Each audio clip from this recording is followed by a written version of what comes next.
El embajador de Ucrania hace el honor de acompañarnos el día de hoy para hablarnos. Él lleva relativamente, bueno, él y su equipo llevan relativamente poco tiempo en Chile, en la misión. Ahora habla mejor español que yo, debo decirlo. Y hemos definido una serie de acciones que vamos a ir haciendo en conjunto con la Universidad de Chile para analizar la guerra, el proceso de paz en Ucrania. Y le agradezco mucho el que haya tomado su tiempo para venir a hablar con nuestros estudiantes y nuestros profesores. Así que, sin más, muchísimas gracias, embajador, por estar aquí y por iniciar esta relación positiva con la universidad que esperamos que siga creciendo. Muchas gracias, señora directora. Gracias a todos por estar aquí, por estar interesados en el tema de Ucrania. El tema que escogimos para hoy fue exactamente el proceso de paz en Ucrania. ¿Por qué hablamos ahora sobre la paz cuando estamos en medio de una guerra tremenda, una guerra que no ha habido en Europa en los últimos 90 años? Desde la Segunda Guerra Mundial, desde que terminó en 1945, en Europa no ha habido una guerra de tal envergadura como la que está pasando ahora en Ucrania, que Rusia nos ha invadido hace 2 años y pico, el 24 de febrero de 2022. Y desde entonces seguimos luchando, seguimos resistiendo contra un país que es mucho más fuerte, mucho en territorio, en tamaño, en recursos, en gente, en todo. Pero seguimos resistiendo, seguimos defendiéndonos con la ayuda de nuestros socios europeos, norteamericanos y de otros países. Seguimos resistiendo porque defendemos no solamente a Ucrania como Estado independiente y soberano, porque si Rusia gana, Ucrania deja de existir como tal. Y volveremos a lo que era antes, lo que era el Imperio Ruso, la Unión Soviética, donde todos eran iguales, pero todos decidían Moscú, como era antes. Y no queremos eso. Pero mi tema no es, digamos, exactamente explicar cómo va el decorrer de la guerra, porque eso sería un tema de otra conferencia. El tema del proceso de paz en Ucrania. ¿Por qué? Porque realmente necesitamos la paz. El pueblo ucraniano ha sufrido muchísimo y sigue sufriendo todos los días a través de esta agresión no provocada, cruel, inhumana que Rusia nos está cometiendo contra nosotros. Por ejemplo, esta mañana también hubo la llegada de un misil en la ciudad de Chernihiv, que está a pocos kilómetros de la frontera con Rusia, está en el norte de Ucrania, una ciudad pacífica, una ciudad tranquila. Llegó un misil balístico que destruyó un edificio, que destruyó un hospital, que destruyó una residencia, y 14 personas han muerto de este ataque y más de 60 están heridos. Eso es solamente la mañana de hoy. Digo que eso se repita casi todos los días, casi todas las mañanas. Lamentablemente, no tenemos defensa antiaérea suficiente como para derribar todos. Ya se ha mejorado bastante en comparación con el inicio de la guerra. O sea, la ciudad de Kiev, la capital, otras ciudades están más protegidas, pero otras ciudades menos. Así que de vez en cuando llegan los misiles, los drones y los demás que siguen causando mucho daño a nuestro pueblo. Por eso, como dije, el pueblo ucraniano está más que otros interesado en que haya esa paz. Pero para llegar a esta paz hay un camino por recorrer. Y ahora les explico un poco la visión de Ucrania, cómo vemos nosotros el camino hacia esta paz. Y cómo lo pretendemos hacer y cómo se piensa que, bueno, nuestra idea de cómo podemos llegar a esta paz. Para empezar, me gustaría decir un poco... 40 minutos, porque luego abrimos, Sí, preguntas. abrimos para preguntas. Yo menos preocuparme así. Entonces, ¿qué es lo que Rusia violó al invadir Ucrania? Hay una serie de derechos internacionales, creo que aquí estamos estudiando, los profesores que estudian lo que conocen el derecho internacional, y hay unos principios básicos de ese derecho. Sí, por supuesto que están fijados en varios documentos, como los principios, en particular en el Estatuto de la Corte Internacional de la Justicia. Y entre esos principios podemos hablar los siguientes. Hay un respeto por la soberanía e integridad territorial de los estados. Fue violado en este caso claramente porque la integridad territorial fue violada. Los rusos al principio de la guerra llegaron a ocupar casi 30% del territorio de Ucrania, del sur y del este de Ucrania.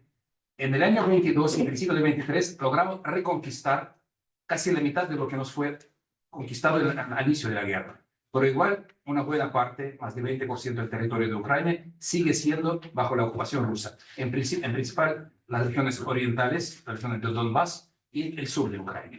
Y ya no hablo del península de Crimea, como todos saben, es territorio ucraniano, pero desde 2014, está anexado, o anexionado, no sé cómo decir correctamente, anexado, sí, gracias, por Rusia, y por eso, desde 2014, ellos lo consideran suyo, pero la comunidad internacional nunca ha reconocido esa anexión de Crimea por Rusia. Por eso, para nosotros sigue siendo territorio ucraniano temporalmente ocupado. Así lo llamamos en nuestro lenguaje. El otro principio que fue violado aquí fue el principio de inviolabilidad de fronteras. Claro, porque pasaron las fronteras, las violaron en muchas direcciones y eso fue violado también. El principio de la no intervención en asuntos internos de otros países. Pues hay una intervención directa.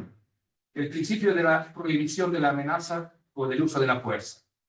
Aquí no solamente fue la amenaza, porque nos estaban amenazando durante todo el año 22. Había muchas amenazas que Rusia iba a invadir. No todos lo creían. Muchos en Ucrania no creían que iban a invadir realmente, porque era impensable, como en el siglo XXI, un estado tan grande como Rusia, un estado que siempre se proclamaba ser hermano de los ucranianos, hermanos eslavos, ¿cómo podía invadir a sus hermanos? Pero eso sucedió, lamentablemente, el 24 de febrero de 2022, así que el uso de fuerza también. Y hay otro principio sobre el cual voy a detener un poco más en adelante, el principio del arreglo pacífico de las controversias. Precisamente es lo que estamos buscando ahora, camino hacia la paz. Les recuerdo que en la Carta de las Naciones Unidas hay también varios puntos, varios artículos que han sido violados en este caso. Por ejemplo, el artículo 2, que dice de principios de las Naciones Unidas, hay un párrafo 3 o punto 3 que dice que los miembros de la organización arreglarán sus controversias internacionales por medios pacíficos, de tal manera que no se pongan en peligro ni la paz y la seguridad internacional, ni la justicia. Ok, arreglo de controversias, llegaremos a él. El punto 4 del mismo artículo 2 dice que los miembros de la organización en sus relaciones internacionales se abstendrán de recurrir a la amenaza o al uso de la fuerza contra la integridad territorial o la independencia política de cualquier Estado. Está claro que eso también fue violado porque no se abstuvieron, al contrario, recurrieron al uso de la fuerza contra un país independiente y soberano que es Ucrania. Y finalmente, Ucrania se defiende legítimamente porque muchos de ustedes saben que existe el artículo 51 de las Naciones Unidas, la Carta de las Naciones Unidas, que dice claramente que ninguna disposición de esta carta menoscabará el derecho inmanente de legítima defensa, individual o colectiva, en caso de ataque armado contra un miembro de las Naciones Unidas. Hubo ataque armado, Ucrania está en legítima defensa, estamos amparados por este artículo 51 de la Carta de las Naciones Unidas. O sea, esa es la base legal de lo que estamos haciendo. Pero ese artículo 51 también termina en una frase muy interesante. Dice que hasta tanto que el Consejo de Seguridad haya tomado las medidas necesarias para mantener la paz y la seguridad internacionales. Aquí llegamos a un punto muy interesante. Pero ¿por qué el Consejo de Seguridad no ha tomado ninguna decisión específica, concreta, para poder firmar este derecho? Aunque el Consejo de Seguridad tiene en su mandato precisamente velar por la seguridad y por la paz, y debería hacerlo. Creo que la respuesta es obvia para todos. No hay un miembro del Consejo de Seguridad, un miembro permanente, que tiene el poder de veto, que no ha dejado pasar ni una resolución del Consejo hasta ahora, pro Ucrania. O sea, ni una resolución ha logrado pasar porque Rusia tiene derecho a veto y lo usó siempre y lo abusó en todas las votaciones que hubo en el Consejo de Seguridad. En cambio, como saben, la Asamblea General no tiene poder, ningún Estado en la Asamblea no tiene poder de veto. Y por eso hemos logrado pasar varias resoluciones de la Asamblea, pero que lamentablemente no tienen poder vinculante. Lo que tiene vinculante es el Consejo de Seguridad, que es incapaz de hacer nada, y la Asamblea General, por las buenas intenciones que tenga, sus decisiones, sus resoluciones son recomendatorias, no tienen poder vinculante. O sea, no se puede hacer nada con eso. Así que, por eso decimos y rogamos que hay que hacer una reforma de las Naciones Unidas. Hay que hacer una reforma del Consejo de Seguridad, porque realmente tal como está, no funciona. Fue creado, sabemos cuándo, en qué circunstancias, después de la Segunda Guerra Mundial, y algunos países, los vencedores de la guerra, ¿no? se dieron el derecho de ser más iguales que los demás, o sea, con el poder de veto. Es muy obsoleto, o sea, hay muchas cosas donde se puede reformar el Consejo, pero eso es una cosa del pasado que no debería existir en el mundo de hoy, pero sí existe. Y por esa razón no funciona, no puede funcionar el Consejo de Seguridad. Ahora, como ya he mencionado, la Asamblea General sí ha tomado varias resoluciones, pero desde el año 2014, desde la anexión de Crimea, hace 10 años, en marzo de 2014, se aprobaron varias resoluciones y la básica, la principal, fue la que fue aprobada en el 27 de marzo de 2014 y se llamaba Integridad Territorial de Ucrania. En aquella ocasión votaron por esta resolución 100 países, justamente 100 países a favor, 11 en contra y los demás se abstuvieron. Entre los 11 que votaron en contra eran los grandes aliados de Rusia, por supuesto. Rusia, Siria, Yemen, Sudán, Zimbabue, Irán, Corea del Norte y así grandes pilares de democracia del mundo. Por así decirlo. Entonces, eran los famosos 11. Más tarde, en adelante, de 2014 a 2021, todos los años la Asamblea General aprobaba una resolución que se llamaba Situación de los Derechos Humanos en los territorios de Ucrania ocupados temporalmente, incluidas la República Autónoma de Crimea y la ciudad de Sebastopol. Y es muy importante porque todos los años pasaba con más o menos votos, pero pasaba esa resolución con la mayoría de los votos de la Asamblea. Normalmente en diciembre se votaba esa resolución, 2014, 15, 16, 17, 18, 20, 21. O sea, había resoluciones de ese tipo que siempre pasaban. Y ya después del inicio de la Gran Guerra, o le llamamos la invasión a gran escala, que empezó hace 2 años, la Asamblea General también ha aprobado una serie de resoluciones, empezando la primera fue el 2 de marzo, o sea, 10 días después del inicio de la invasión, que se llamaba Agresión de Ucrania, y hubo 141 votos a favor, apenas 5 en contra, 35 abstenciones. Esa fue la votación, una de las más grandes que hubo por el tema ucraniano, porque pasaron apenas 10 días y todos vieron la barbarie que Rusia estaba haciendo con Ucrania, con bombardeo de las ciudades, con matar mucha gente inocente y destruir infraestructura, etc. O sea que esa resolución fue aprobada. Más tarde, el 24 de marzo, el mismo año 22, se aprobó la resolución Consecuencias humanitarias de la agresión rusa contra Ucrania. Aquí también, muy parecido fue la votación. 140 a favor, 5 abstenciones, 5 en contra, 38 abstenciones. Más tarde, a principios de abril del año 22, se reunió también la Asamblea General. ¿Para qué? Para suspender a Rusia del Consejo de Derechos Humanos. Saben que es un órgano especializado de la ONU, que se encuentra en Ginebra, pero igual la votación se hace en Nueva York y con la mayoría de 93 países, ahora menos, 93 países, a favor, 24 en contra, ya hubo más, pero sí, igual fue aprobada esa resolución de suspender los derechos de la Federación de Rusia del Consejo de Derechos Humanos. O sea, la Rusia fue formalmente suspensa de este consejo porque se vio que había mucha violación de derechos humanos por parte de Rusia y no tenía sentido ese país continuar en este órgano.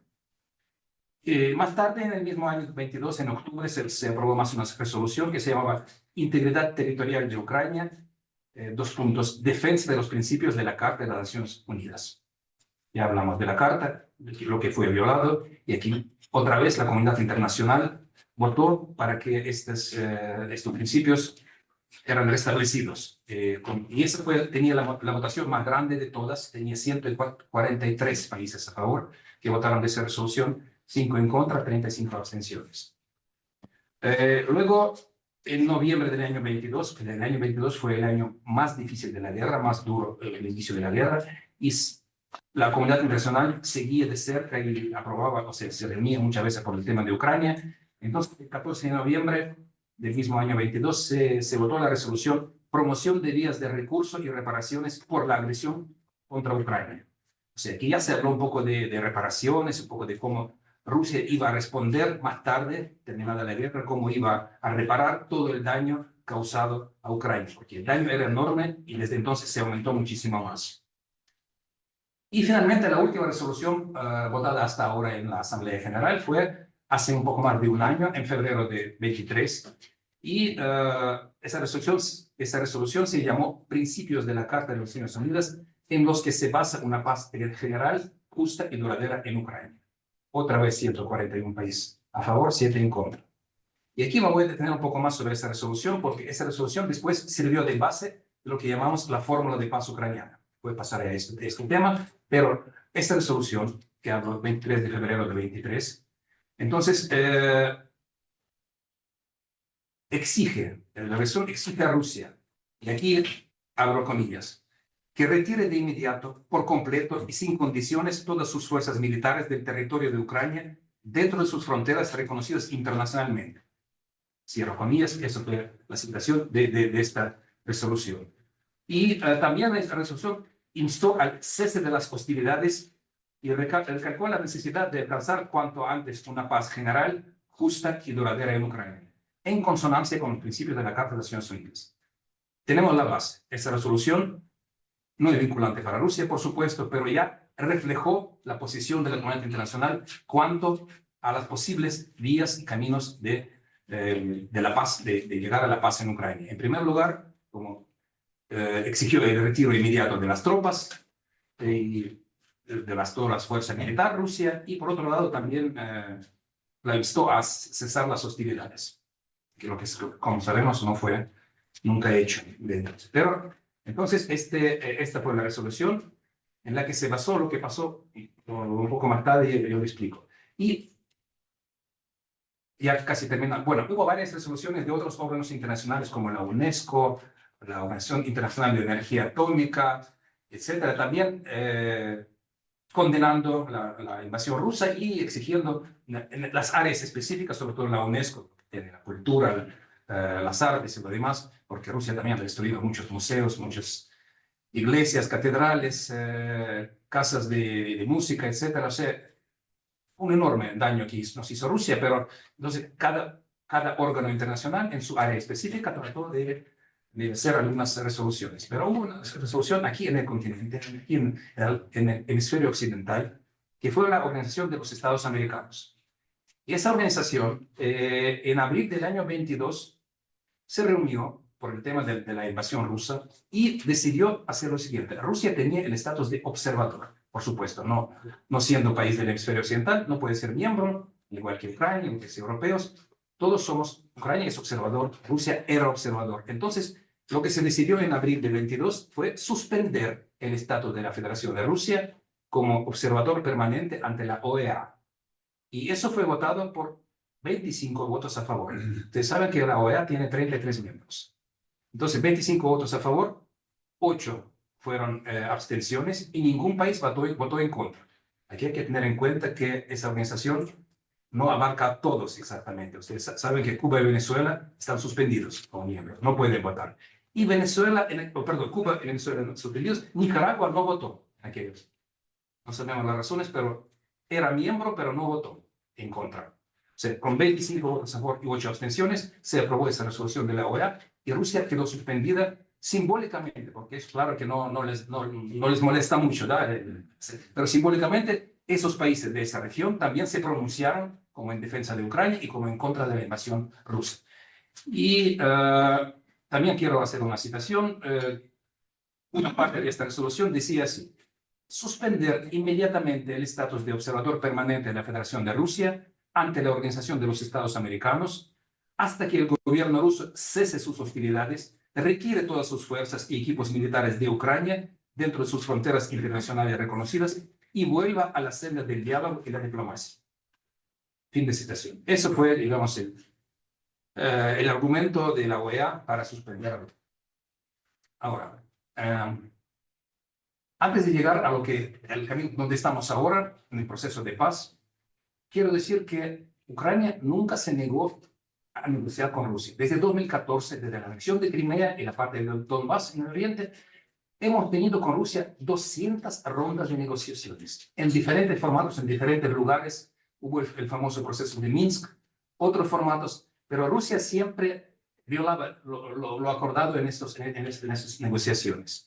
Había procesos de Normandía con participación de Francia y Alemania, procesos de Minsk, Y esos procesos no llegaron a ningún resultado concreto. 200 rondas de negociaciones, de 2014 a 2022, es decir, 2022.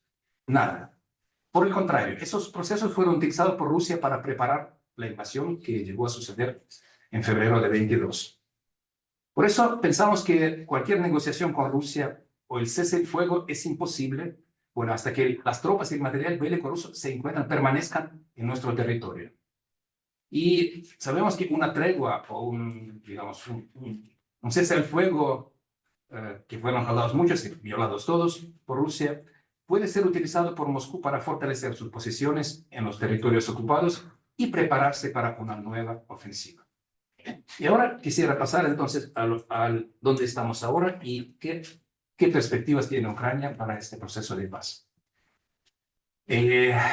Todavía a finales del 22, mejor, el 15 de noviembre del 22, en la cumbre de la G20, de la opción de G20, que tuvo lugar en Indonesia, el presidente Zelensky, presidente de Ucrania, expuso los 10 puntos de la fórmula de paz, los 10 puntos cómo Ucrania veía este camino hacia la paz. Desde el punto de vista nuestro, este mecanismo es el único plan realista que tiene por objetivo establecer una paz general, justa y duradera. Repito, no necesitamos una tregua. Una tregua solo puede ser utilizada para otros fines. Una paz duradera es lo que necesitamos, y justa. Entonces, desde que Rusia no muestra ninguna disponibilidad por negociar la paz, hasta ahora la posición fue que, ganando la guerra a través del campo de batalla, es que tenemos que llegar a la guerra. Pero al mismo tiempo estamos preparando el camino hacia las condiciones diplomáticas para esta realidad. Entonces, ¿qué son esos 10 puntos de la fórmula de la paz que fueron presentados por el presidente Zelensky y más tarde fueron desarrollados, que les voy a contar de qué manera? Primer punto, seguridad nuclear y de radiación. Y quiero decir que todos los 10 puntos están basados, más tarde se fijaron en esa resolución que dije del 24 de febrero del 23. O sea, los 10 puntos tienen su base jurídica legal en una resolución de la Asamblea General.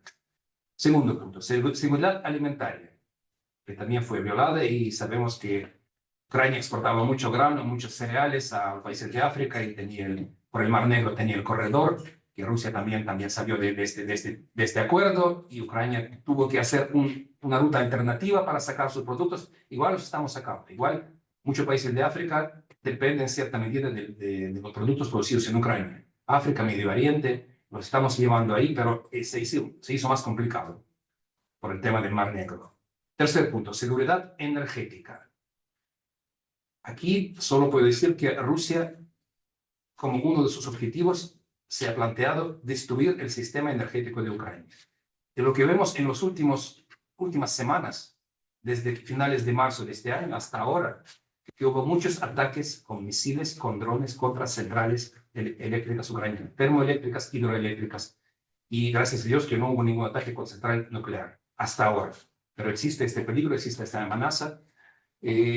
Cuanto a los termoeléctricas, por ejemplo, la semana pasada, sí, creo que fue destruida con un misil ruso, la mayor central de la región de Kiev. ¿Pero por qué fue destruida?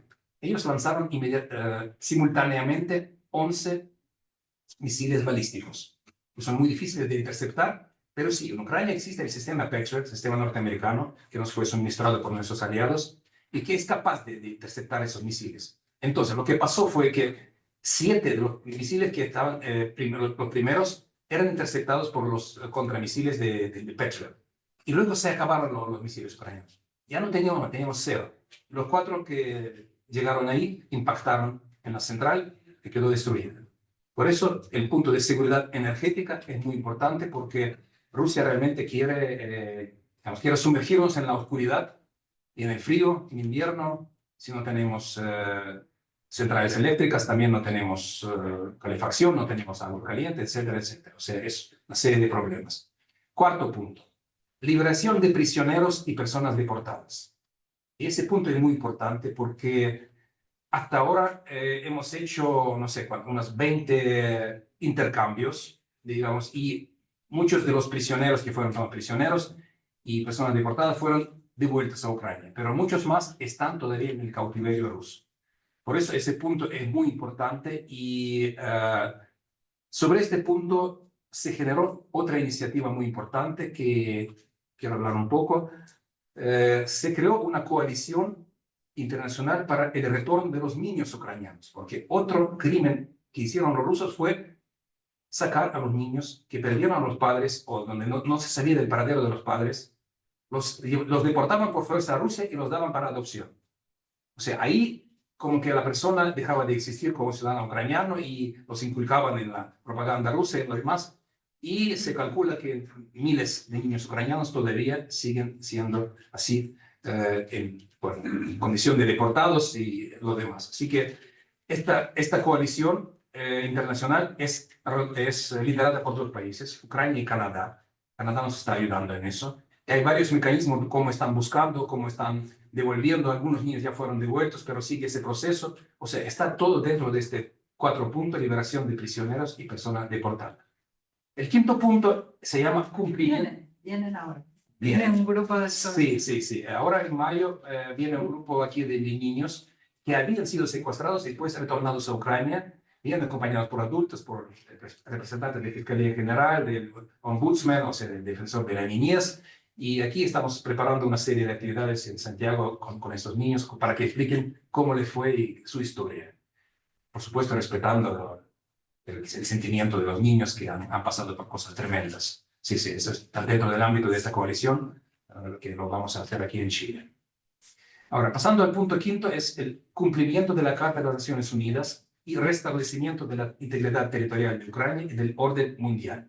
O sea, aquí está claramente una cosa que tiene que ver con el derecho internacional. Cumplimiento de la Carta de las Naciones Unidas, todo lo que he dicho al principio. Punto 6 se llama retirada de las tropas rusas y el fin de hostilidades. Es una condición sine qua non, una condición obligatoria para empezar con todo el proceso, con todas las negociaciones de paz. El punto 7 se llama restauración de la justicia. Y aquí tiene que ver con lo que se sucederá en posguerra.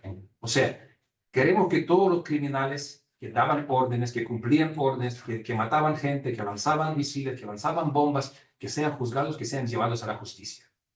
Y para eso no basta con tener los órganos que tenemos ahora, porque la Corte Internacional de Justicia es un buen órgano, existe en La Haya, en Países Bajos, y ya tenemos varios casos ahí planteados desde antes de la Gran Guerra y contra Rusia, algunos fallos positivos a Ucrania también tenemos, pero esta Corte Internacional no tiene capacidad de juzgar el crimen de agresión, o sea, no tiene mandato.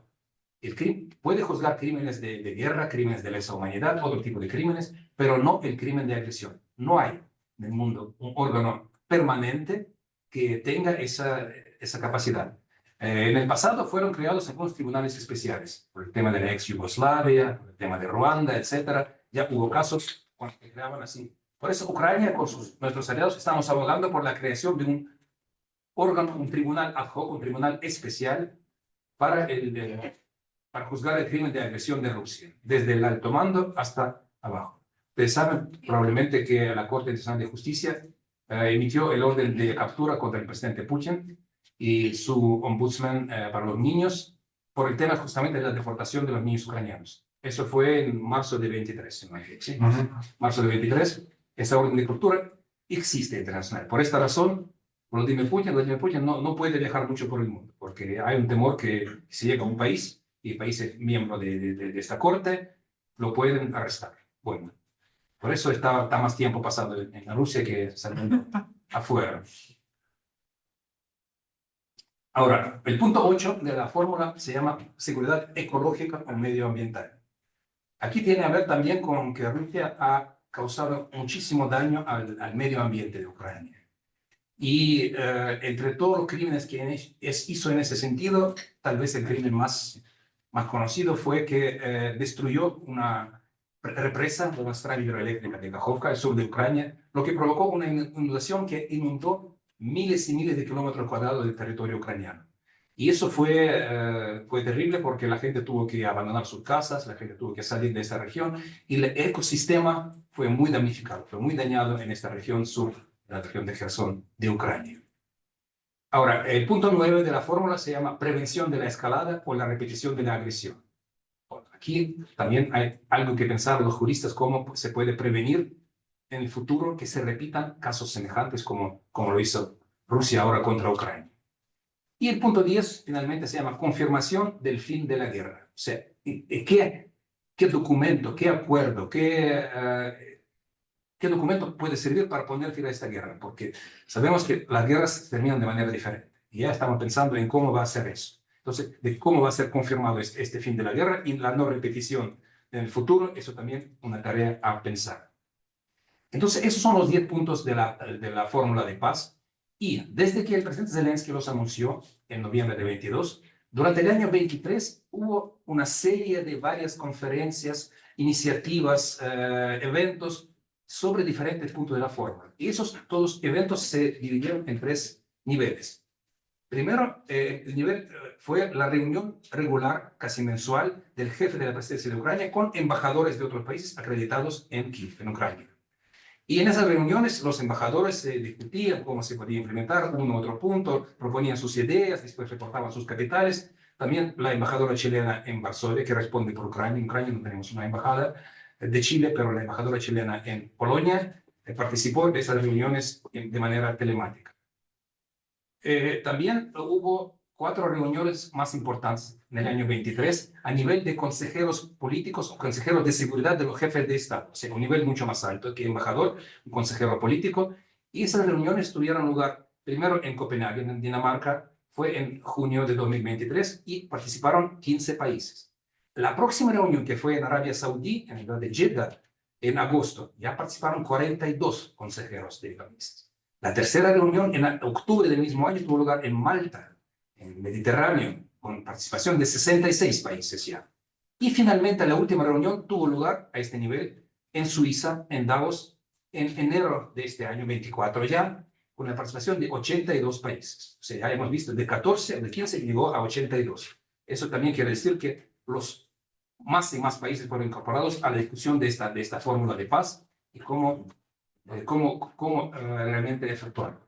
Y a raíz de la última reunión que tuvo lugar en Suiza en enero, salió la presidenta de Suiza después de esta reunión y dijo que nosotros vamos a convocar una cumbre global por la paz, una cumbre global a nivel de jefes de Estado.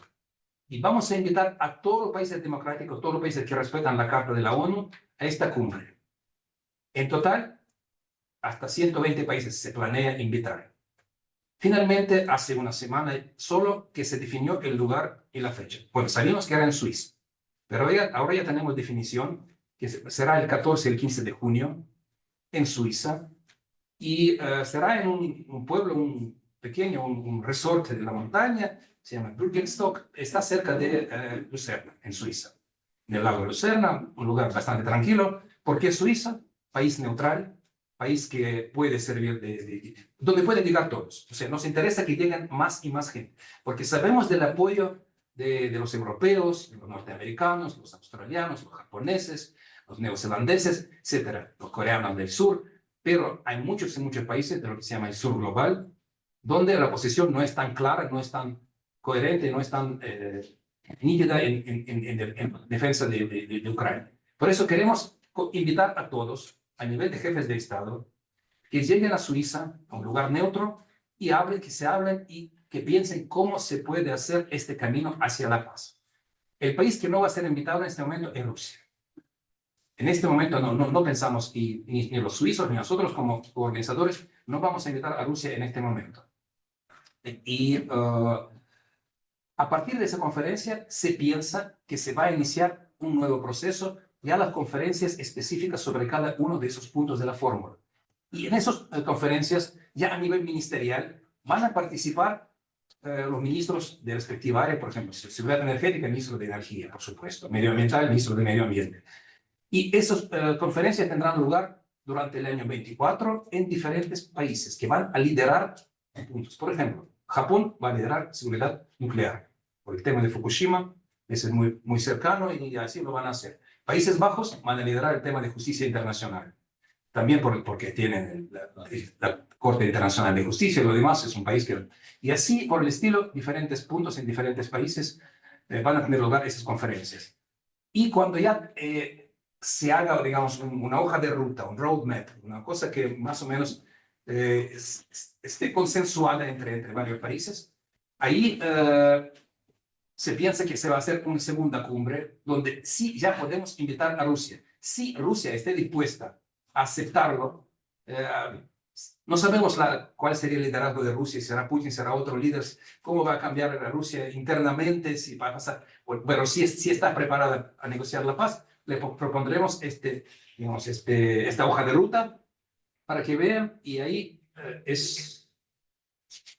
veremos cómo siga. La tarea principal ahora es hacer esta cumbre en Suiza, ver lo que sale como resultado de esta cumbre y seguir adelante entonces con diferentes vías, con diferentes tracks.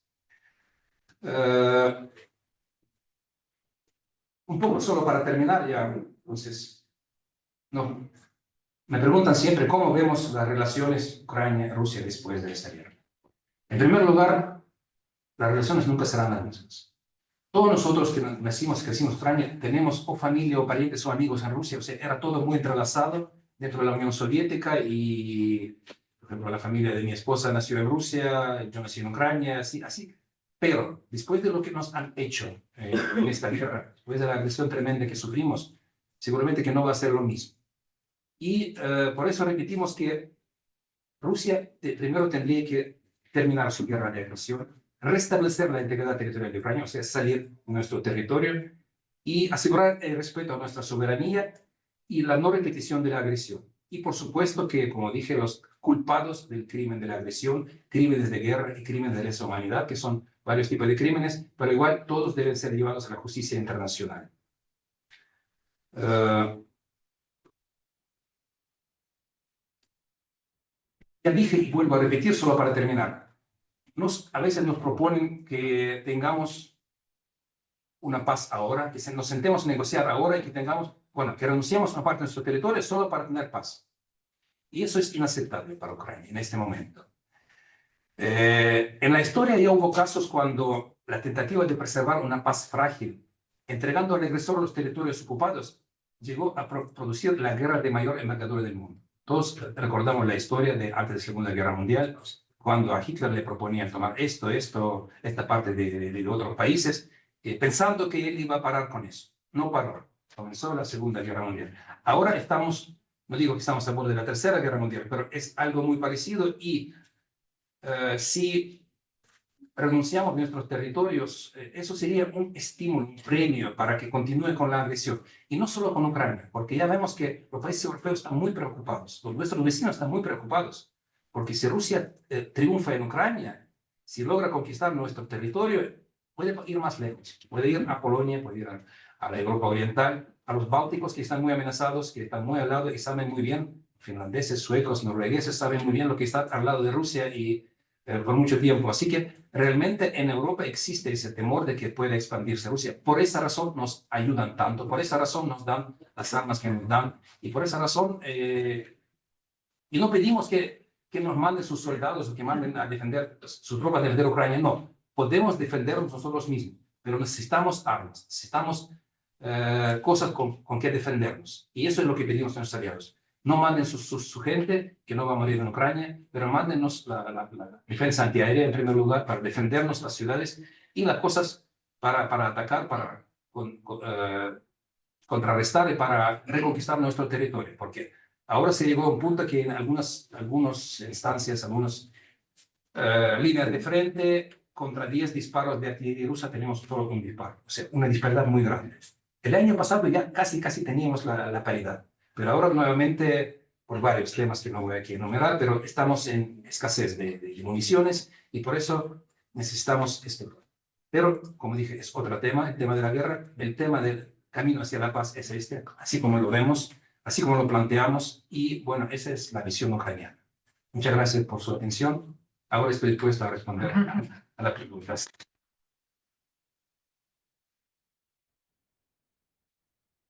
Muchas gracias, embajador, por esta clara explicación y me gustaría abrir el foro a preguntas. Si pudieran, a lo mejor presentarse nada más para que el embajador sepa si se Puede levantarse para que yo necesita. escuche mejor. Gracias. Soy mentor estudiante de Ciencias Políticas y quería preguntar, ¿Ucrania no está preocupado por la escalada reciente del Medio Oriente de que sus aliados occidentales quizá dispersen la ayuda hacia Israel y olviden un poco Ucrania? ¿No tiene una preocupación como sí? Es una pregunta que me hacen siempre. Los últimos días la escucho siempre y la esperaba realmente, sí. Gracias. Entonces, mi respuesta sería así. Sí nos preocupa mucho lo que está pasando en Oriente Medio. En primer lugar, porque está desviando la atención de la guerra en Ucrania, como que estamos en el tercer año y como que está muy lejos y como que algunos piensan que la guerra ya ha terminado, no terminó ni mucho menos, pero ahora hay otros desafíos, otros conflictos en el mundo y el tema de la guerra del Medio Oriente realmente desvía la atención, también desvía los recursos. Algunos recursos que podían ir a Ucrania ahora van a Israel o van ahí a esta zona y que también realmente nos preocupa. Y otro tema que sucedió hace esos días ahora, el ataque de Irán. Les digo que Irán contra Israel, eso que nosotros vimos, el apoyo de Israel que tuvo por parte de Estados Unidos, Francia, Gran Bretaña, inclusive Jordania de la región, que levantaron sus aviones, que derribaron los misiles, que derribaron los drones iraníes, que no llegaron casi a Irán, eso nos gustaría también a nosotros. Pero aquí hay una diferencia. Irán y Rusia son potencias diferentes. ¿Por qué no apoyan tanto a Ucrania? ¿Por qué no derriban los drones y misiles sobre el cielo de Ucrania o nuestros vecinos? La respuesta es una. Rusia es un gran estado nuclear y todos tienen miedo, o sea, están con temor de que puedan escalar a una guerra nuclear y nadie quiere eso. Con Irán es más fácil, con Rusia es más difícil. Por eso nosotros también sufrimos a causa de eso. Gracias. Tenemos, perdón, profesora Ana María Mure. Tiene la mano levantada y Nicolás tiene una pregunta. Sí, muchas gracias. Y apagaste el micrófono. Ana María, te perdimos. Aquí estoy. ¿Cómo está, Ya. directora? Buenas tardes, señor embajador. Gracias por la oportunidad de compartir con nosotros esta interesante, importante conferencia. Mire, mi pregunta tiene relación con la membresía o la candidatura de Ucrania a la Unión Europea. Usted, me imagino, ya refirió, entré un poco más tarde a su conferencia, pero quería saber si usted piensa que ¿cuánto tiempo cree usted que pueda tomar este proceso para que se pueda ser un miembro pleno? Y cómo ve usted en cuanto a la posición frente a Rusia, si esto podría mejorar esta posibilidad de lograr un acuerdo de paz?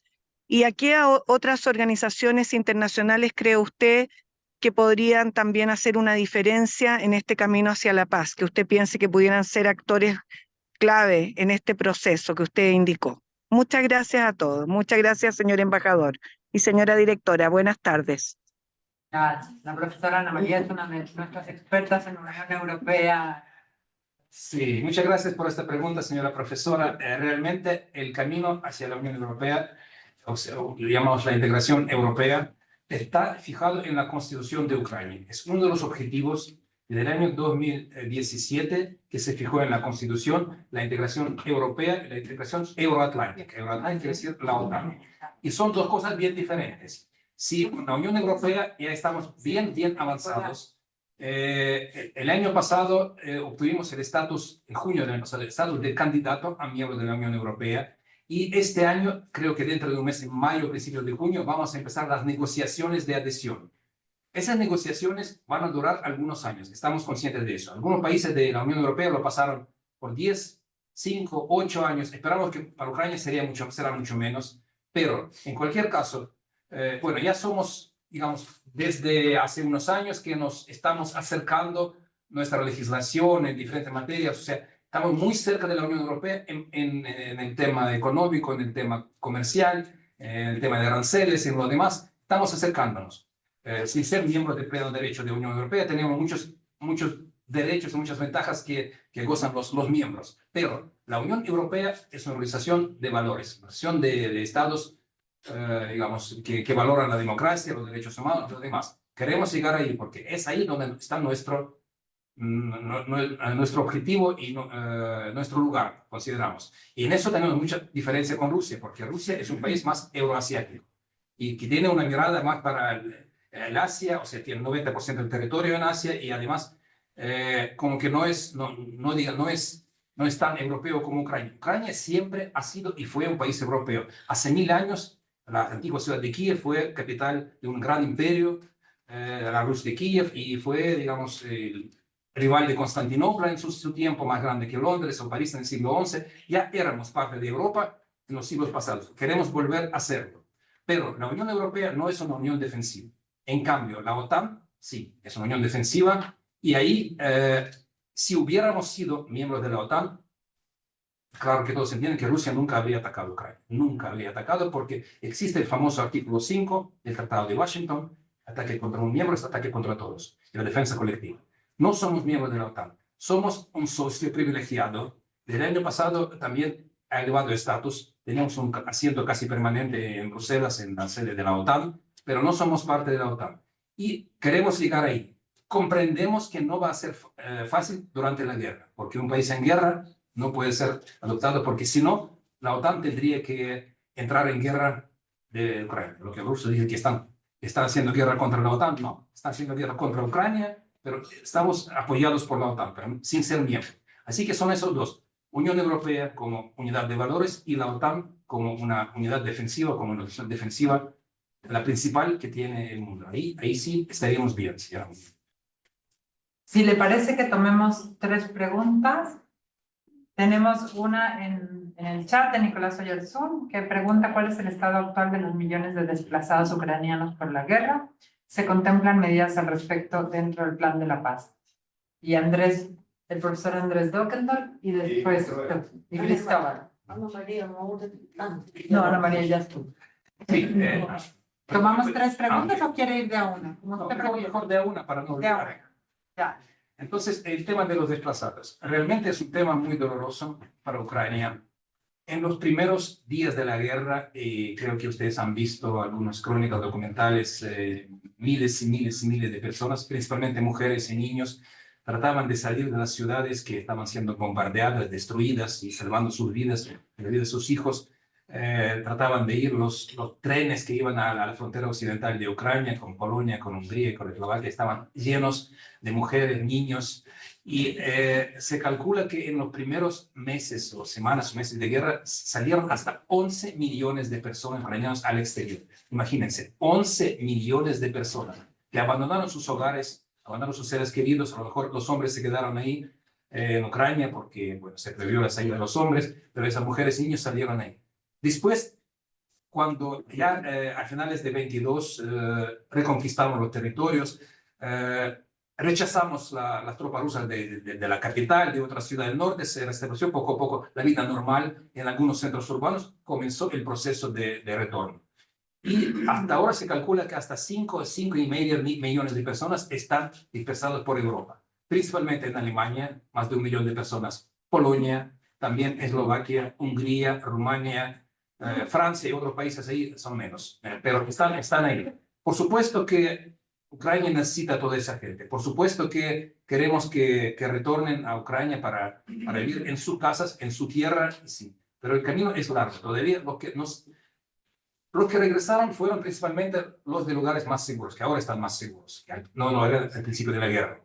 Los que continúan ahí o encontraron un trabajo ahí o lograron recuperar la familia y viven ahí ya trabajando, o son de las regiones que todavía siguen siendo amenazados por la artillería rusa, porque además de lo que yo dije sobre los drones y misiles que llegan a grandes ciudades, las ciudades que están cerca de la frontera son bombardeadas con artillería, no necesitan misiles, ahí con 60, 50 kilómetros llegan proyectiles de artillería, y las personas de esos lugares que salieron al principio de la guerra todavía no quieren regresar por su seguridad. Pero por supuesto, terminando la guerra, queremos que todos regresen, que todos reconstruyan Ucrania nueva después de esa guerra. Profesor Dockendorf. Gracias, embajador, por la presentación. A mediados de año hay elecciones al Parlamento Europeo y los analistas de la política europea estiman de que hay partidos extremos, populistas, que tienen una postura pro-Rusia, en algunos países que no sigue los alineamientos intuitivos que uno podría creer.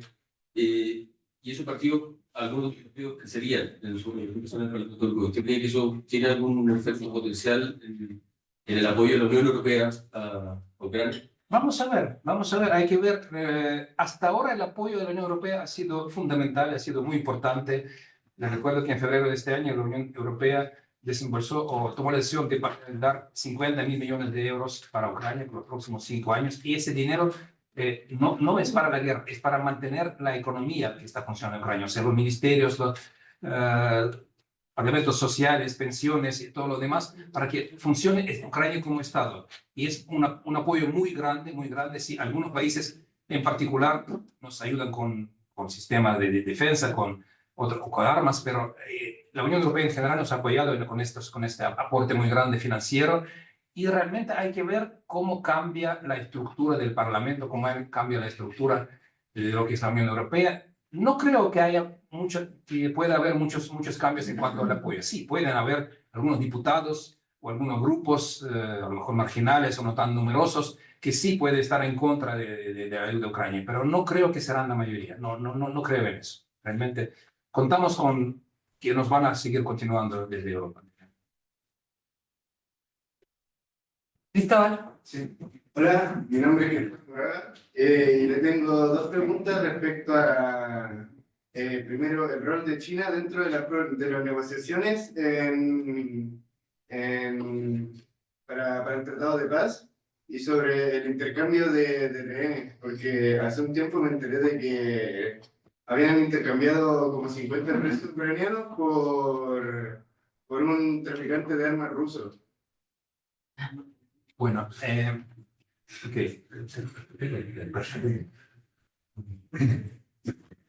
Ahora, China, el rol de China. Es una pregunta para 1.000.000.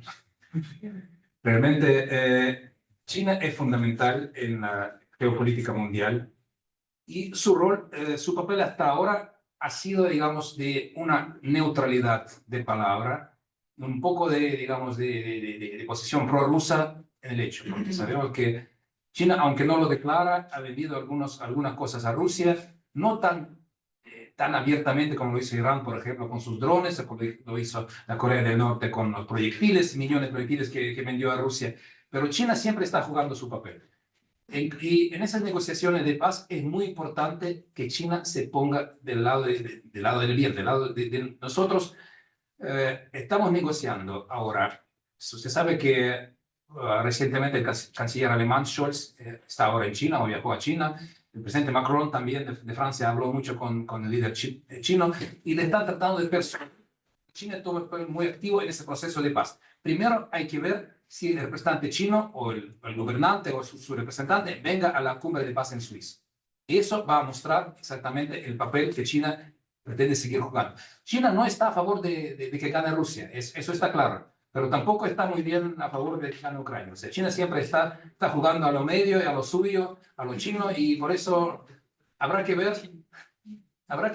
primero cuál será el nivel de representación de China en esta cumbre de paz, quién va a estar, si va a estar en general, quién va a estar y qué posición va a tomar. Y a partir de ahí ya podemos ir construyendo, digamos, otras teorías o otras especulaciones. Pero realmente tienes toda razón que el papel de China es fundamental en todo lo que tiene a ver con la paz en el mundo y con eso.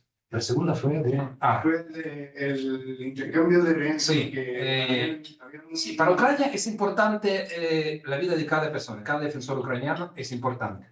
Por eso hubo ya intercambios cuando intercambiamos, por ejemplo, 50 o 60 ucranianos o 100 ucranianos por 200 rusos o por 300 rusos, porque la vida de cada persona es valiosa y lo queremos retornar a todos. Este caso concreto no lo conozco, con el traficante, no lo sé. ¿El traficante cómo se llama? Víctor algo, pero es el que hicieron en la película. Pero es americanos.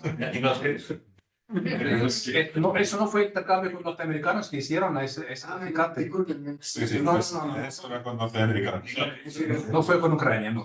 Sí, eso no pasó. Perdón, primero está la profesora Spallear. Pues, Gracias. Ignacio. Yo soy la profesora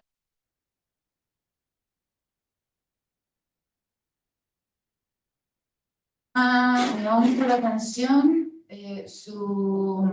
la idea de Ucrania de un tribunal para el crimen de agresión, porque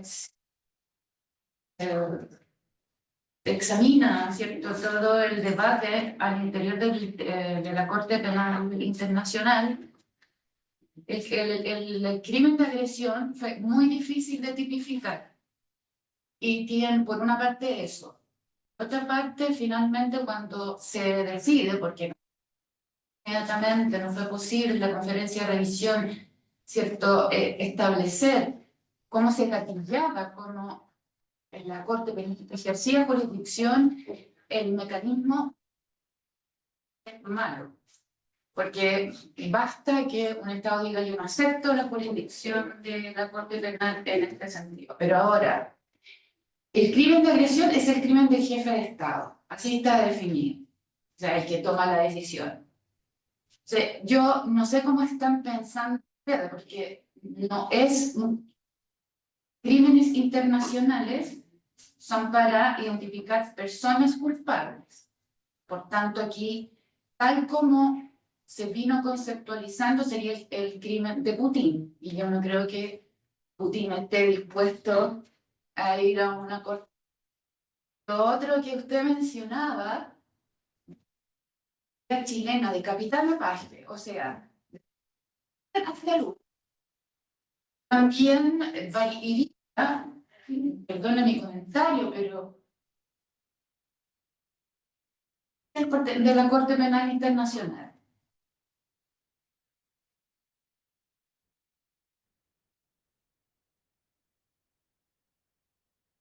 La práctica ha castigado a los jefes, a los que ha castigado, casi todos africanos sabemos, además.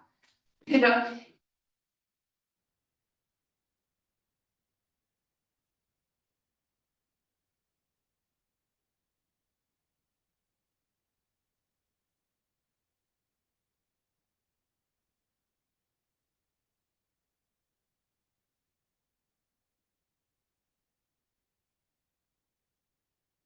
a la Corte Penal Internacional. Y hay informes ya, sobre todo de la ex fiscal de la Corte Penal, no de la actual fiscal, antes de dejar su mandato, ella señala que efectivamente se han cometido crímenes de guerra y crímenes de lesa humanidad. Entonces, ¿por qué? Está bien, entiendo como la concordancia entre el discurso, ¿cierto? Que hay crimen de agresión, que hay agresión, sí, yo creo que sí, pero la posibilidad de castigar un crimen de agresión tal cual ha sido con todas las dificultades, lo veo, señor embajador, muy difícil. Sé que Philip Sands, un jurista británico, ha estado trabajando hace muchos años en esa idea, pero me sorprendió el como avance hacia el crimen de agresión para castigar personas. Eso, quería conversarlo con usted. Sí. Disculpe. No, profesora, aquí le digo francamente que estamos en desventaja. Yo no soy jurista. Yo soy diplomático. Ya. Y me falta un poco esa preparación jurídica que usted acaba de mencionar. Lo que sí puedo decir es que crimen de agresión es la madre de todos los crímenes, como se sabe, sí es una cosa. Crímenes de guerra, crímenes de lesa humanidad, sí pueden ser juzgados. Y ahí, en ese sentido, los ejecutores también pueden y deben, según nuestro parecer, deben ser responder por sus acciones, deben ser enjuiciados y deben ser juzgados. Cuanto a las dificultades que usted mencionó, yo sé que existen.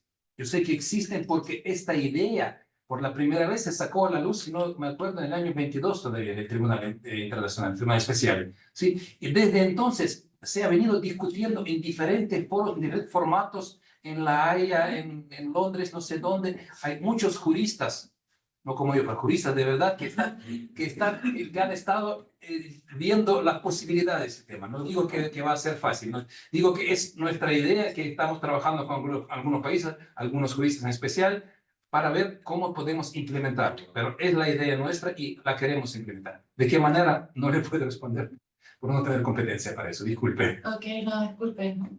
Perdona, la profesora Silvetti y después el profesor Serrano. Y tenemos una... Buenas tardes, embajador, muchas gracias por la exposición. A mí me gustaría, cuando usted menciona, ¿no?, que esta cumbre hacia la paz que se busca realizar, ella va hacia invitar estados burocráticos, ¿no?, que promueven la paz.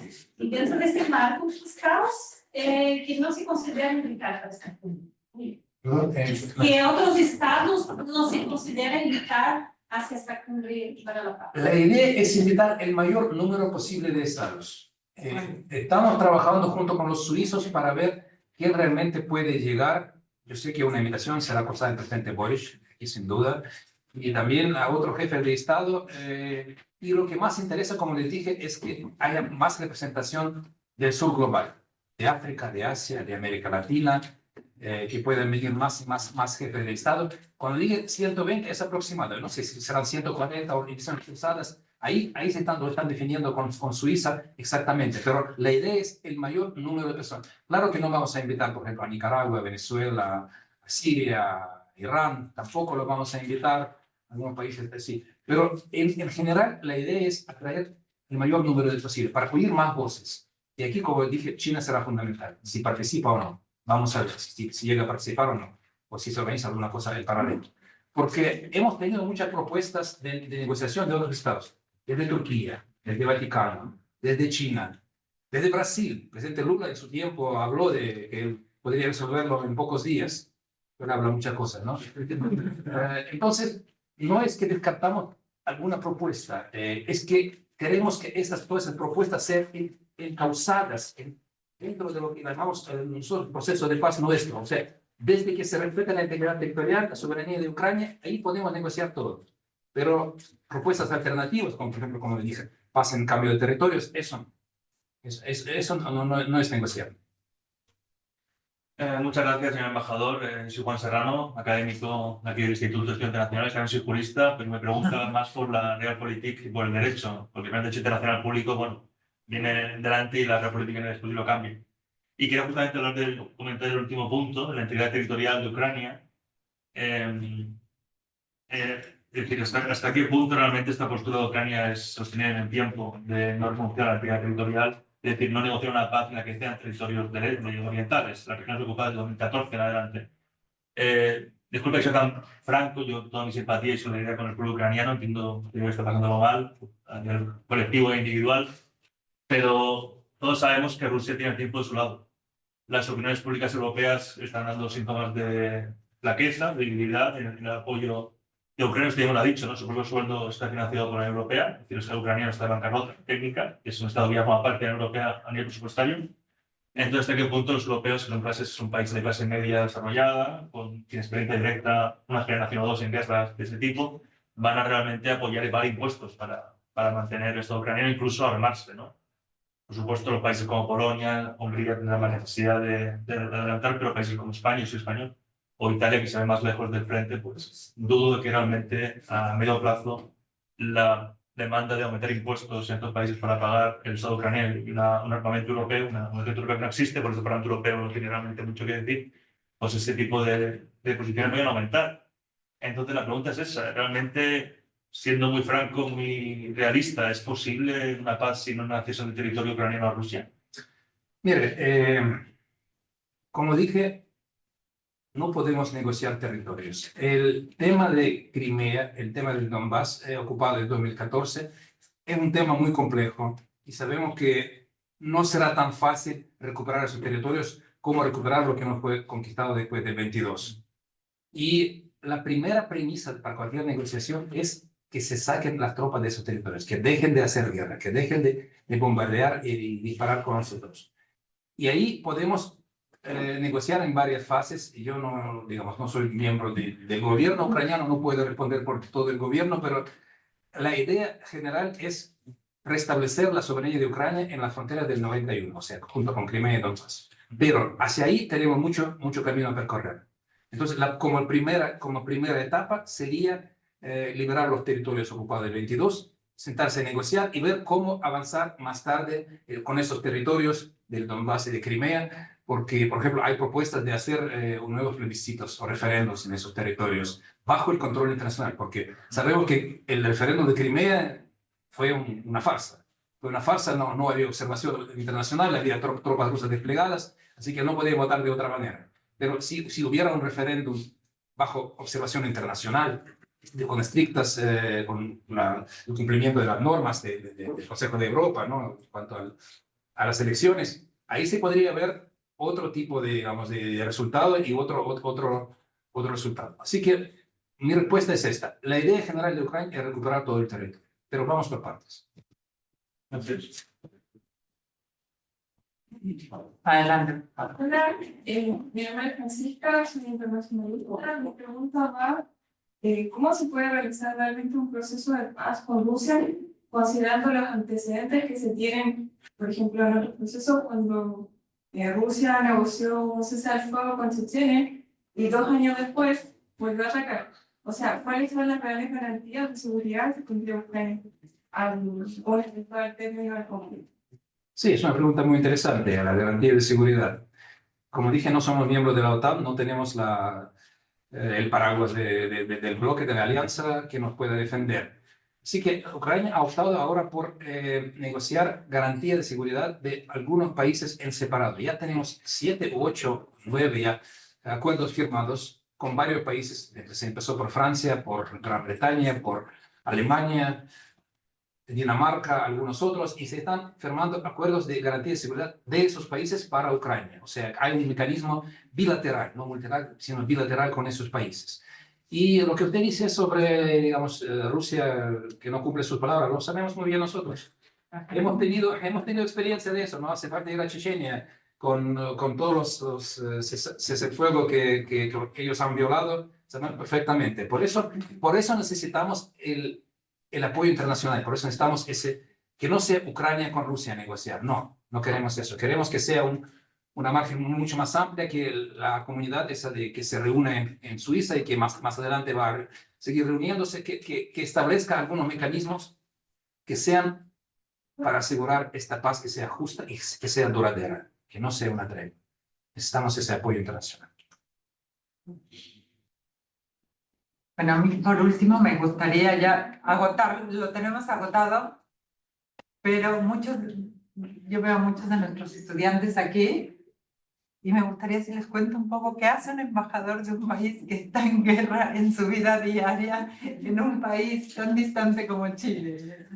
Mire, si yo estuviera en Europa... O sea, no qué hace usted, sino que cuál es su ocupación. No sé. Sí, hay una diferencia. Si yo estuviera en Europa o en Washington o en otro país, yo todos los días iría al Ministerio de Defensa a pedir más armas para Ucrania, el sistema de defensa antiaéreo y lo demás.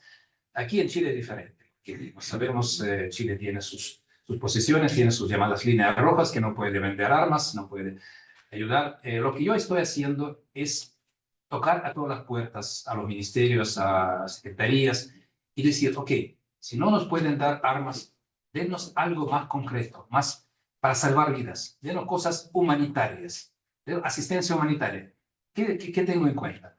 Ambulancias, chalecos antibalas, cascos, botiquines de primeros socorros, cosas que sirven para salvar vidas de personas en una guerra. Y lo estoy pidiendo, lo estoy hablando y estoy insistiendo con eso. Chile ha transferido 3 tranches de apoyo financiero a Ucrania, pero no fueron directamente a Ucrania. Fueron a unas organizaciones como la UNICEF, que trata de los niños, como la Agencia de Refugiados, el ACNUR, específicamente para ayudar a las personas desplazadas, a los refugiados, a los niños, a las mujeres. Está bien, estamos muy agradecidos por eso. Realmente fue un apoyo muy grande. Pero yo quiero ver un poco de apoyo más práctico, más concreto, en lo humanitario. Si no puede ser en lo militar, que sea en lo humanitario. Por ejemplo, hay un empresario chileno que yo conozco que donó una ambulancia blindada a Ucrania el año pasado. Y hasta ahora, un empresario solo, él es dueño de una empresa que hace tipo de blindaje para ambulancias, no sé qué. Entonces, lo que hizo fue colocar el blindaje que es para los carabineros en una ambulancia. Lo llevó a Polonia, de Polonia lo llevaron a Ucrania. Hasta hoy día esta ambulancia sigue salvando vidas en Ucrania. Un empresario solo hizo eso. Le pregunto, ¿por qué el Estado chileno no puede hacer lo mismo? Esa es mi tarea, eso es lo que yo estoy tratando. Además de las otras cosas, o sea que, por supuesto, yo tengo que desarrollar las relaciones económicas, comerciales, culturales, lo demás, tratar de nuestra gente aquí, los ucranianos en Chile, y nuestras relaciones entre los estados, las conversaciones que han tenido nuestros presidentes, nuestros cancilleres, que han hablado mucho por teléfono, la reunión, o sea, eso todo también forma parte de la agenda de un embajador. Pero más que eso, estoy pidiendo apoyo más explícito a Ucrania. Muchísimas gracias, embajador. Muchísimas gracias por su tiempo y por esta cantidad de preguntas que le hicimos. Así que y muchísimas gracias a todos y a todas por habernos acompañado en este espacio. Y un último aplauso al embajador.